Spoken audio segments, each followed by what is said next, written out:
Welcome back, everyone, to Afrodo Reviews, and on this channel I help you decide.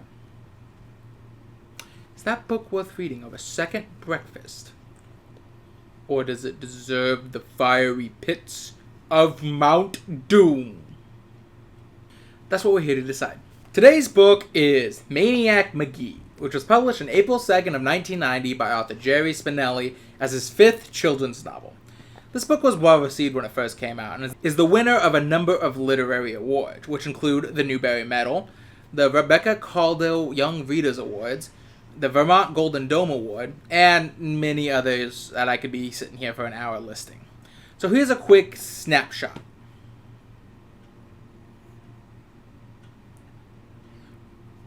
The book was adapted to a live-action TV movie in 2003, which itself was nominated for an award, and in 2005 it was adapted into an audiobook. As I can personally attest to, the book itself would go on to become popular for use in elementary schools, sort of as a historical novel which would teach young readers the concept of racism and segregation to a degree. The author himself even helped write a study guide on his own work. But as interesting as the history of this novel is, let's go ahead and move on to the ratings card.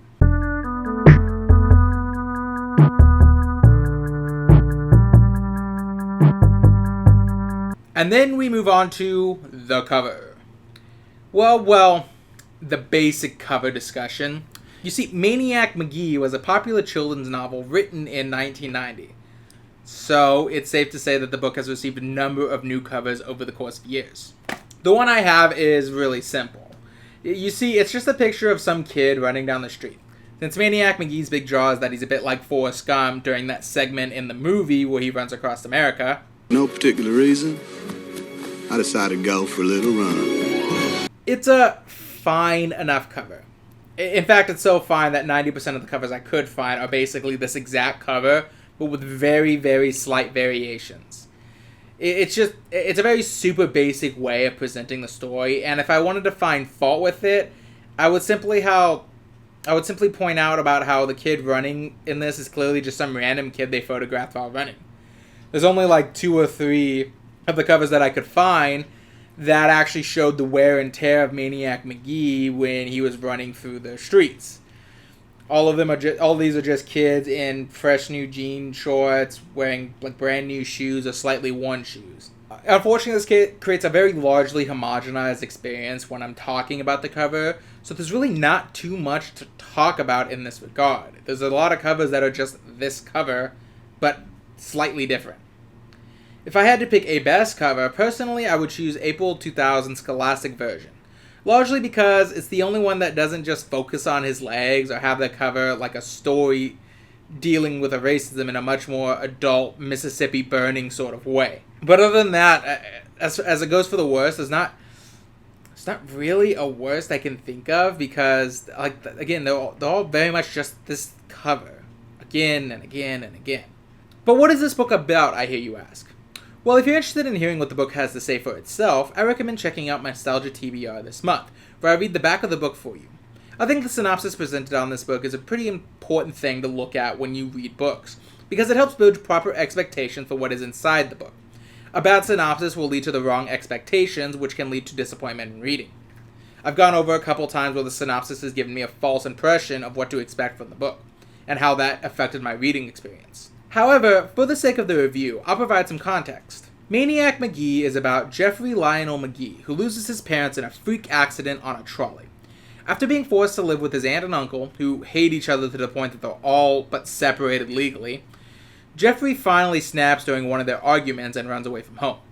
He runs back to his hometown, where it turns out that this town is still largely segregated, if not necessarily legally, mostly in spirit, with all the black people staying in what is called the East End, and all the white people staying in the part of town called the West End. This book mostly follows Magee as he tries to make himself a home in this town, while challenging people's views on racism on the wild just by being himself. And that's about all I got. The back of the book does a pretty accurate synopsis of the book itself, if you want that context real quick. But the question really does come, does it hold up? Yes and no. By and large, I still think this book is a pretty good read. One of the best things about the book is that it's written in a sort of retelling, a mythological reframing of the events, as if the narrator is some kid who's giving us this exaggerated urban myth-style story of what happened rather than true events. This really helps it appeal to audiences of all ages, in my opinion. As a kid, you won't question the various things that Maniac Magee does, like running away and no one in the town calling the cops on the fact that there's clearly a orphan homeless kid living in the zoo, or being adopted by the small town people with absolutely no questions. It's the semi-unlikely feats that Magee accomplishes throughout the story. For you as a kid, this is largely just, oh yeah, this is cool, this is what he does. Whereas an adult, you can read it with the impression, oh, this is a kid telling a story. Sort of like, to use a lesser-liked example, Boss Baby, where clearly the story is nonsensical, but it's framed in a way that this is a dad telling that very imaginative kid his reaction to receiving a baby brother, and it's clearly supposed to be a made-up story, even in the context of the world. Now, Jeffrey Lionel Magee reads like a Mary Sue in that sense, but that is purposeful. We're hearing his story in the same way you would hear a myth retelling of Heracles, or a mythical retelling of Sun Wukong. In addition, all of the characters are still largely likable. I won't say that I like them as much as when I was a kid, with the one I liked most changing from the titular character to probably liking the character Amanda Beale, his adopted sister, due to her struggles of trying to keep her books away from her siblings who don't care about her personal property and tend to destroy the books. I had a lot of experience with that as a kid. There's only one or two characters throughout the whole book who are unlikable enough that you dislike them, and for the most part, you're meant to dislike them. And you dislike them in the way the author is asking you to dislike them. The main one being George McNabb, the patriarch of the McNabb family and the third and final group that unofficially adopts Magee for a period of time. If I had one complaint, is that I wish I had seen more of John McNabb, George McNabb's eldest son, but that's a discussion I'm going to save a little bit later. Now, this being a kid's book, I'm really not going to pick on the prose or anything like that. It's serviceable for kids, as it certainly isn't talking down to them. But as far as it's written, it's obviously written for children. Honestly, I'm just trying to find things to talk about before I tackle the biggest elephant in the room, and that's how the book approaches racism, because largely that is what this book is about. Racism. As I said before, this book is a children's book, but it's still mostly a look at the racism that finds itself in smaller southern towns, and more or less pointing out how stupid racism is as a concept. Now, to give the book some praise, I think it definitely approaches the core issue of racism in a way, one of the core issues of racism in a way that kids would understand. I certainly did as a kid, and one of the things is that racism is largely founded in ignorance. Magee, who's never been exposed to the level of racism that he finds in this town, never understands why someone is supposed to dislike someone else just because they're another race. And he even experiences black on white racism in the first chapter of the book, as while he's largely been adopted by the Beale family, several members of the black community are still wary of him. Magee largely figures that racism, at least in this specific town's instance, is largely based on ignorance due to his interactions with the second and third families that adopt him.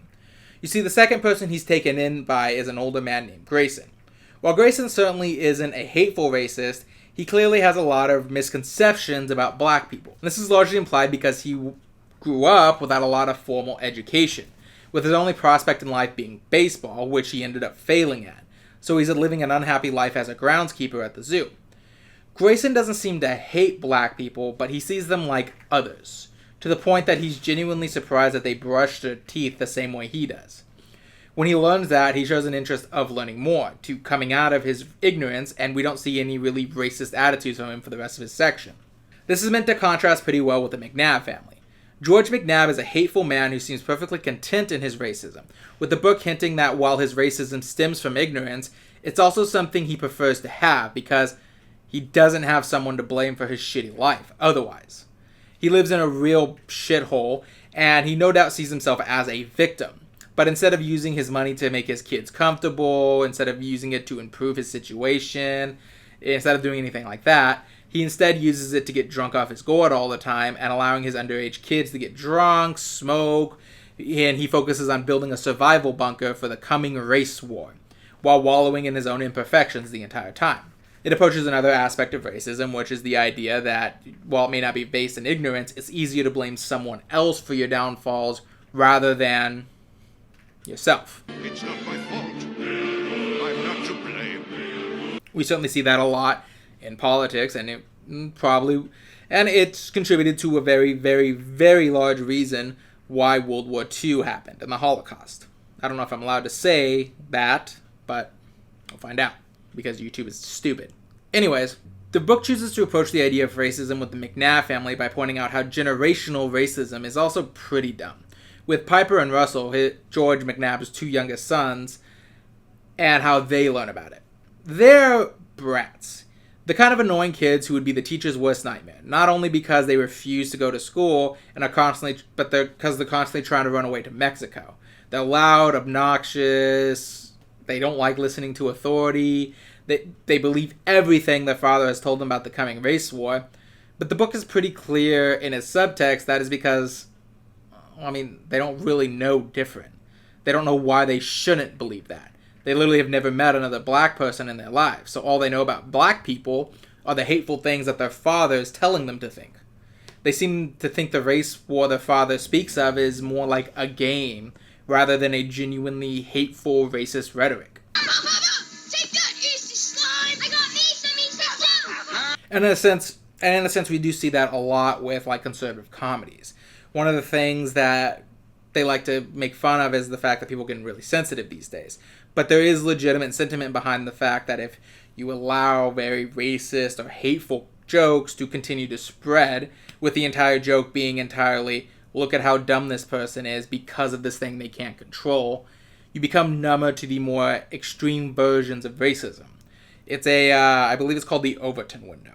It's how something that's seen as unacceptable one day is considered acceptable another because you slowly inch towards that. And we see throughout the book that Magee is trying his best to bring them out of their ignorance. He constantly bribes them to go to school, and when the chips are down, he invites a black kid he's frenemies with to go over to meet them during their birthday.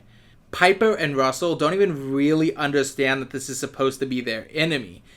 They're caught off guard by this because it is still a black kid that they're talking to that they've been told all their life, hey, he's race war. But they don't really seem to understand that they're supposed to hate him.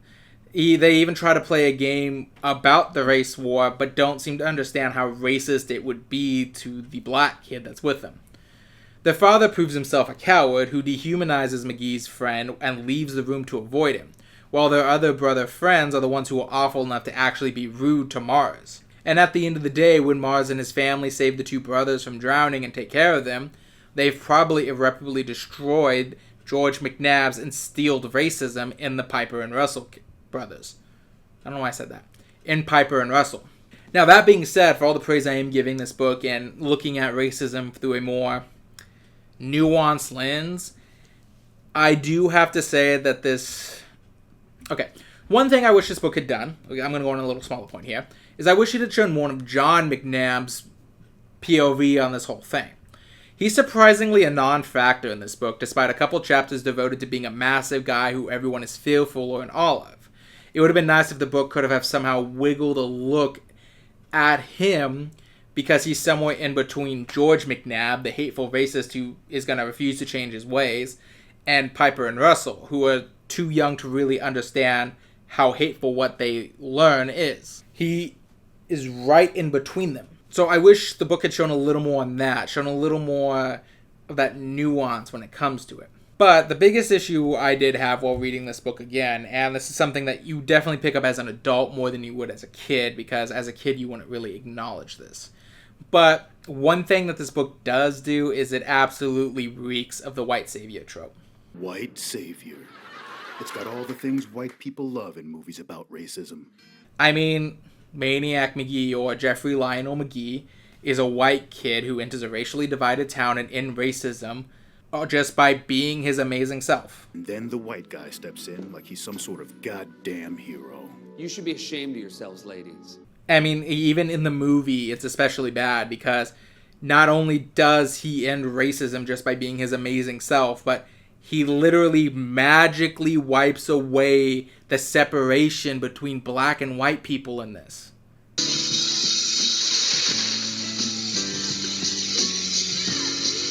Now, a large part of this is because he is a Mary Sue. He's good at everything he does despite being malnourished and homeless. Everyone mostly instantly respects him, and those who don't are typically portrayed as being seen as in the wrong. Like I said, the book is clearly helped by the fact that he is told like an urban legend, and that's what makes a lot of this Mary Sue-ness tolerable, but at the same time, it's somewhat hard to ignore how this specific style of writing Magee ends up making the white savior trope a little worse. Push a black helplessness narrative that paints black people as passive in their own history. Plus, it's corny. Now, as I said, in the book, I don't think it's as egregious as it could have been. To me, because Magee doesn't actually change the entire town's mind, but at most he changes the mind of a couple people. At most, you could argue that he's changed the mind of Piper and Russell, the only people whose views have been completely changed based on Magee's presence and his challenging of their racism. And it's not even for sure, because we don't see them after Mars Bars saves them from drowning. And Mars, who was the perpetrator of the black on white racism earlier, also may have changed, as it's, like I said, they kind of go from being enemies to friends near the end. But the book is largely about Magee. I will also say that for a story that's all about deconstructing racism and saying it's from ignorance, I think the side characters were a little too one-dimensional to really make this work. Apart from Mars and Amanda, most of them fill the exact role you think they fill the second you're introduced to them. This is why I was so disappointed when we didn't see more of John McNabb, as it would have been interesting to tackle the racism that's not quite rooted in an adult mind, but still rooted far more deeply than it would be in a kid's mind. Someone who's old enough to not have an innocence about it, if you can say it that way, but isn't quite so old that they can't have their prejudices challenged and changed before it's too late. But back to the character point. For example, I could not tell you anything about the character hands down other than he's a football player. I'm pretty sure he's one of the black kids, but I'm not sure. You can't say anything about John McNabb other than he's a big 12-year-old who plays baseball and is racist. You can't say anything about Mrs. Beale other than she's a nice mother stereotype. You can't say many things about Hester and Lester, Amanda's younger siblings, because they're just there to be cute kids. You can't say anything about Mars Bar's friends, who are constantly around him, or the same about McNabb's gang, because they're just there to be the hype men for the bullies. It's literally notable that Mars Bar's friends are not seen again once Mars and Magee start becoming friends. And approaching this with the mindset of a younger kid, I have to argue that George McNabb is also pretty badly characterized. As well, I certainly understood the subtext, and I'll be willing to admit that maybe that subtext isn't there and I'm reading more into it. I'm not sure the average kid in the age range of this book is aiming for would understand the subtext behind George McNabb. This ultimately leads me to concluding that the best section of the book is between Maniac Magee and Grayson. As while the story does show that most of Grayson's racism is due largely to ignorance of the other race, and that at the end of the day, Grayson isn't so much hateful as he just is uninformed, he is still a character that exists beyond that. While I do remember his section being much stronger as a kid when I first read this book, I still think it's one of the best parts of the book, as it focuses more on Maniac Magee getting close to a man who feels like he's failed his whole life, and has nothing more to look forward to. So Maniac and Grayson becoming close the way they do makes sense, as well as Grayson being one of the few adults in this entire book that has an excuse to not call the obviously homeless kid into CPS. Why did I say CPS? CPS. But you get to know Grayson a lot more beyond that. The way his character arc goes through in his section comfortably fits the theme of the book while also being a character outside of that theme, if that makes sense. All in all, while I do still love this book, maturity and age have definitely made it not as good as I remember in hindsight. I want to specify this as from the view of an adult looking back on a kid's book. So obviously there's some degree of separation here, and if I really wanted to get a true kid's opinion, I'd have to either go get my niece to read this, but she's getting to the age range where she's out of this range of the book too. But at the end of the day, my opinion is that this book's about a 7 out of 10.